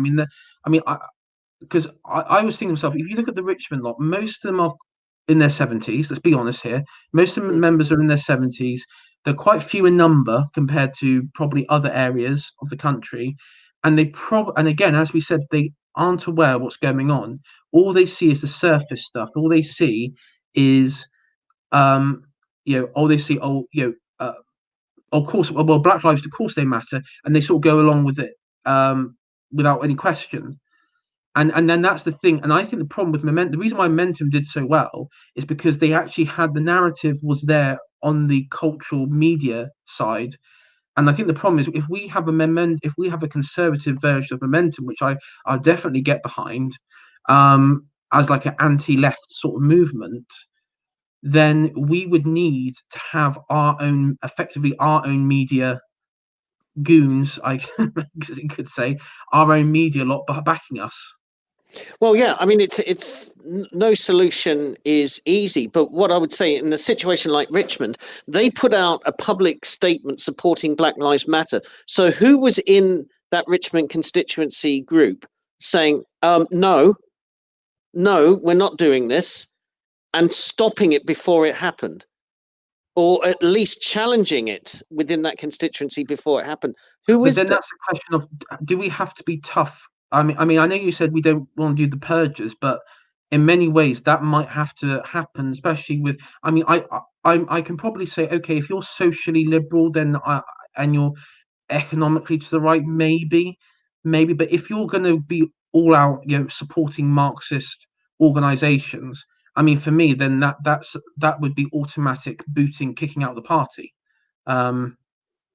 But you have to have that. You have to have that debate in the constituency in the first place. And what I worry is that so many of these weaker constituencies are always thinking in terms of how do we win over the Guardian voters, and there isn't a counter voice. And but that's what we need. What we need in the Conservative Party, deep inside it, is the counter voice that says, no, protect. We protect our heritage. We do not support Marxist group. If we want to, we have to have the counter narrative. Okay, you want to make black lives in the UK valuable, then you ram home the message that everybody in Britain is equal under the law, and we go back to that. It's a very basic principle that just needs restating. It does, and that is the correct principle to go across, because that is a cornerstone of dating back to the Magna Carta, was the fact that you are equal under the law, and the fact was that even the king at the time couldn't wield absolute power like monarchs on the continent. And that is something that that's something I would and I know Gammon Easter worshippers in the chat here. That's something I think. That's something I would support. I know that there is an organization called Purple Conservatives, which is basically like former UKIPers who tried to do like a momentum subversion into the party, and have gone to the party. But again, it sort of resulted in them being quite disunited. It's sort of, there is no sort of figure leading it. There is no sort of organized. It was all sort of all over the place. But I think we could do it in a lot more civilized way. It's not about having it's not about having blood on the carpet here. It's just you have to have the counter voice. You can't.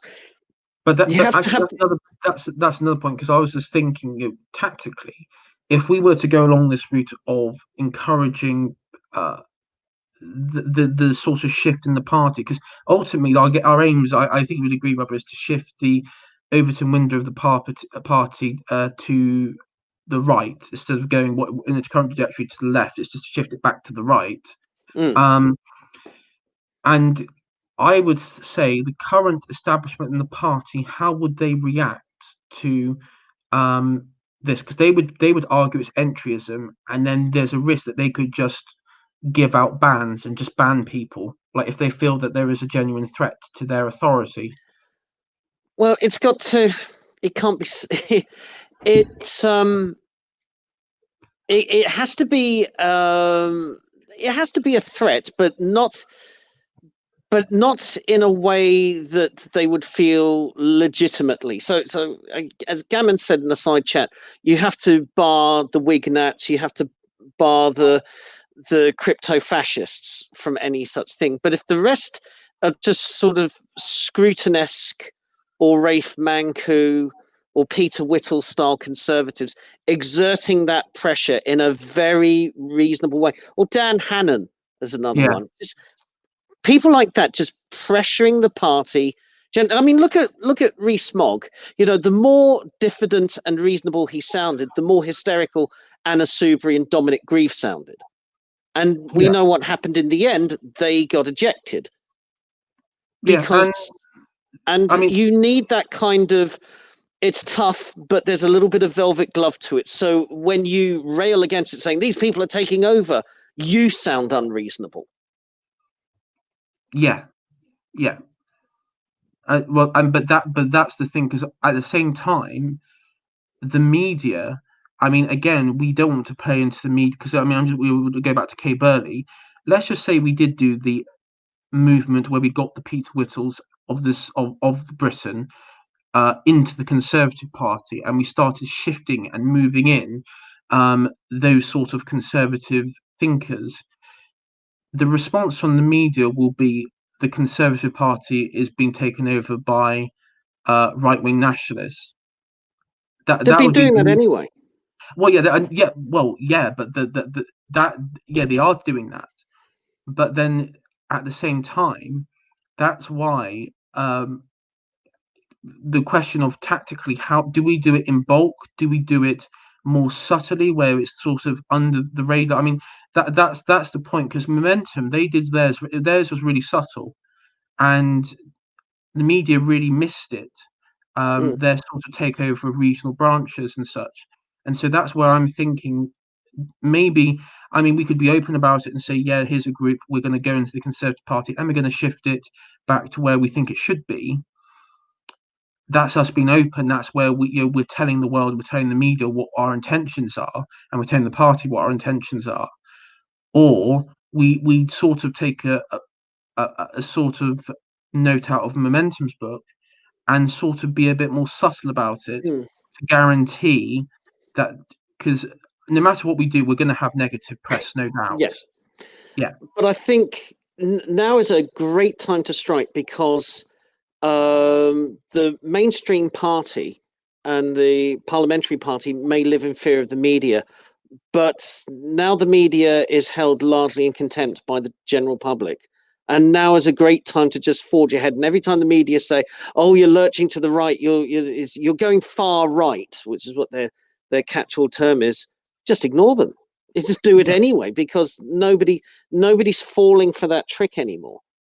No, and that's right. No one is falling for it.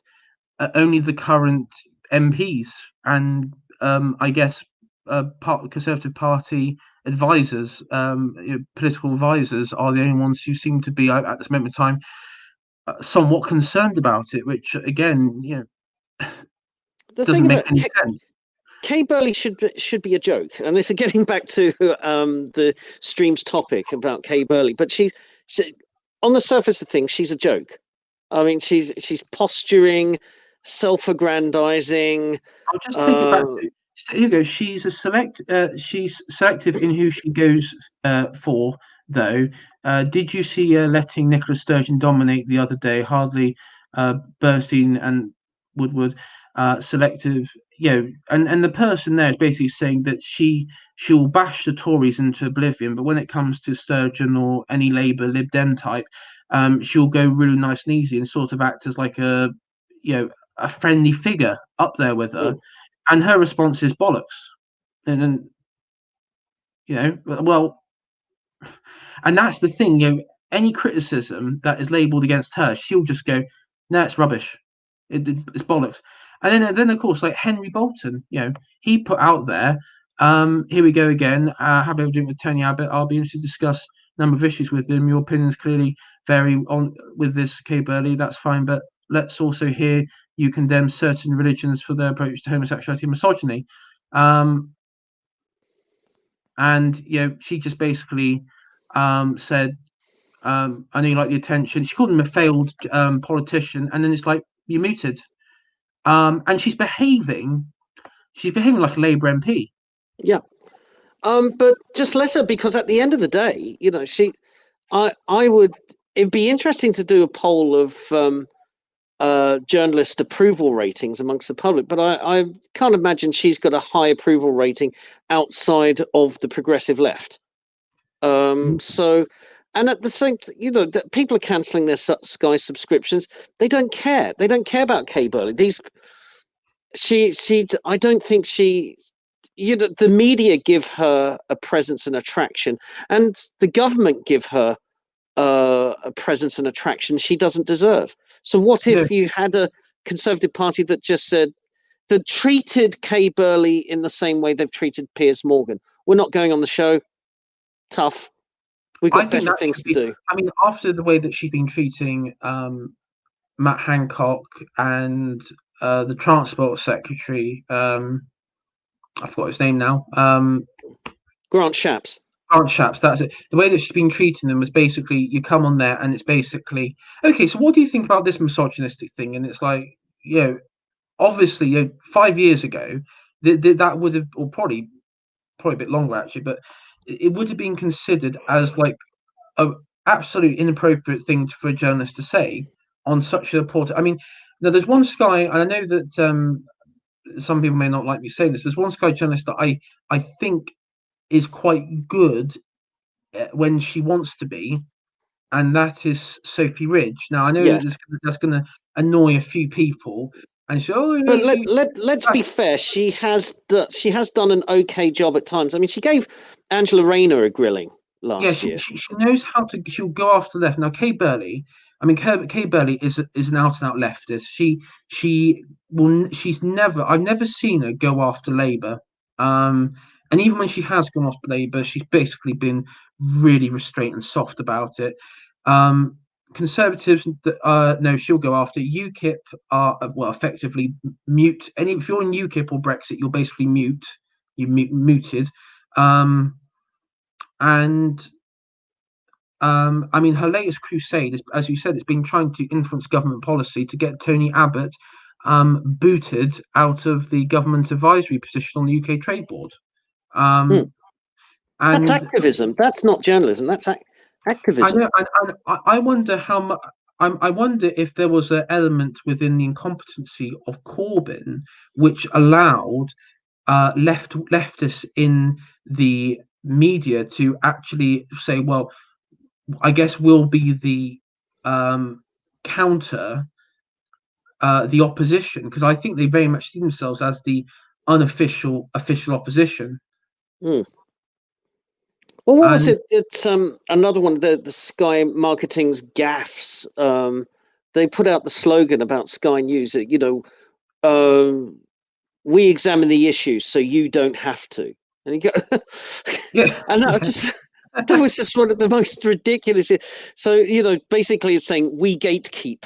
Well, they are behaving like the medieval monks of old, where basically all knowledge we'll deal with all the knowledge and the law and the doctrine, and you guys will tell you what it is. And we've seen that with the coronavirus. Like there was that whole thing about you do not question. I think it was Sky News put out, do not question experts. Whatever you do, you must never question the experts. Yeah. And it's like. And I mean, and that's a ridiculous thing, comment, especially in a democracy, to make. I mean, that's the sort of stuff you would expect coming out of China. But yeah, I mean, I'm looking forward to GB News, because I think GB News, even if they are like really soft centre right, at least it's better than the left wing bombardment of media. Bollocks coming out at the moment. At least it's better than nothing. I mean, yes. I mean, any step in the right direction. Because you and I, we're pragmatists. We know there's a limit to what can be achieved with the resources we have at the moment and the state of play in the United Kingdom right now. So you have to measure things in incremental goals rather than abolishing roads or whatever it is. But we have to look in terms of a centre-right news service is better than what we have at the moment. And maybe in time that news service can move a little bit more. And the leftist response to it, the left on Twitter, is basically saying, there's one who was basically going off when I was saying that there is no all forms of media in this country are left wing, and he basically had the audacity to even say that the BBC is right wing. Oh yeah, who was it? Somebody the other day was saying, he said Andrew Neil, Tory. Okay, Nick Robinson, Tory, and I go, well, Nick Robinson was a Tory when he was 18, but he's not a Tory now. He's not. And then he went Koonsberg, Tory, and I just go, sorry, you've lost me there. I'm too busy laughing. And who was the other one for the quartet on the BBC? Who was Tory? John Humphreys. You're Tory, and you go, really? Tory. Bloody in there. John Humphreys is the original centrist, and what that's interesting is that we were talking earlier about when did the BBC just become a lost cause. And I think over time, you had genuine centrists like John Humphreys, who, I think he is dead centre of the political spectrum. But also Alistair Stewart, who I think is slightly to the right, but you wouldn't call him definitely right-wing. It's just that I was wondering if Alistair Stewart would be on the new GB News. And perhaps even John Humphreys as well. But these guys... But then thinking back to a previous pre-Andrew Marr, you had this Northern Irish chap called John Cole, who had the most extraordinary accent. And also, who was the guy who was absolutely terrible on Strictly Come Dancing, who was the main political commentator before Andrew Marr. But these guys were old school centrists, nothing too far to the left, nothing too far to the right. But if they said something, you knew it was thoroughly researched and it was sticking to the BBC's impartiality rules as close as humanly possible. And they've gone. They were all pushed out one by one. They were all pushed out. And so we get John Sargent, that was his name. Yeah. John Sargent replaced with Andrew Marr. John Humphreys replaced with Justin Webb. And you get and it's been that's been a march through the institutions. It has been. I say I'll probably wrap it up in a minute because yes, it's 11. To work tomorrow. So I mean, obviously, to summarize here, Kay Burley is obviously not a journalist. She's basically, the new show is her political activist dream come true, and I think we can all agree that the best thing for the country at the moment when it comes to the media is when we have that new Murdoch media, even if it is a complete failure, even if it is soft and it isn't going to be based, it isn't going to be culture war stuff, it still gives it's better than nothing, because even if it is, I mean, if it's coming from Murdoch, it is going to be right wing. I don't think it's going to be like all out lefty, like some have been suggesting. Like, to me, it's going to be saying, oh, it's going to go, but it's going to be like another communist rag, and say, no, it won't. Do you know how I know it won't be? Because Murdoch cares about one thing, that's money. And if he wanted to create Channel 4.0, why would he create it with other Channel 4s like Sky and BBC and ITV? Why would he? There's no market for it in this country. There is one market in this country, though, and that is for a right-wing news network, which doesn't exist. And that's what I think. That's my takeaway. Is I'm very hopeful, and we'll see what happens in the new year when it comes to that. Yeah, I mean, I'm not 100% happy it's Murdoch, because I have a lot of issues with Murdoch's, well, it's kind of neoliberal views on the world, but economically and broadly speaking, well, he's pro-capitalism, and that there is that, and that's a good starting point. Yeah, I mean, I know that people say, he helped Blair into power, and yes, he did. And I wouldn't say I'm happy that he's doing it. I don't get my I wouldn't trust him. I'm not saying we trust the Murdochs, because they cannot be trusted in any way. But if they say they're going to, do something, we might as well take a full advantage of them if they're going to do it in this country. That's what we take advantage of them and of their political. Because Murdoch, he doesn't like this woke progressive stuff. I know he doesn't, because he's talked about it in some regards, and so is his children. They've sort of referenced it a bit. And obviously, he has Fox News. Fox News and Tucker Carlson are doing extremely well in the ratings. I think Tucker Carlson is like the #1 news anchor in America at the moment. He's doing extremely well. And of course, the best thing that can happen is if it can be emulated in this country. And I think it could be. That's a bit of white pilling for the end of the show. Well, yeah, I mean, you can always, the black pills leave a bitter taste in the mouth. They do. But anyway, thank you, Owain, thanks for coming on. Thank you, Rhubba, for coming on as well. Well, thanks for having us back. So that's all right. It's good to have like a, I guess you say, like a reoccurring guests appearing on. I try and rotate it around equally. Next week we've got a couple of two new guests completely. I think it's like Economica Rude and Mad Mercenary. Mad Merc's a good guy. Yeah, he's a good bloke. Yeah. And so hopefully we can have them on, but we'll see where that goes. And then of course the week after we got two very special guests, which is a bit of a surprise. So we'll let all that. I'll announce that all in good time. And also check out my history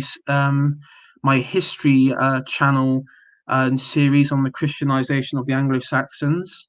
That's my latest one, everyone. Check that one out to do a bit of shilling while I'm here. So much to watch, so much to catch up on.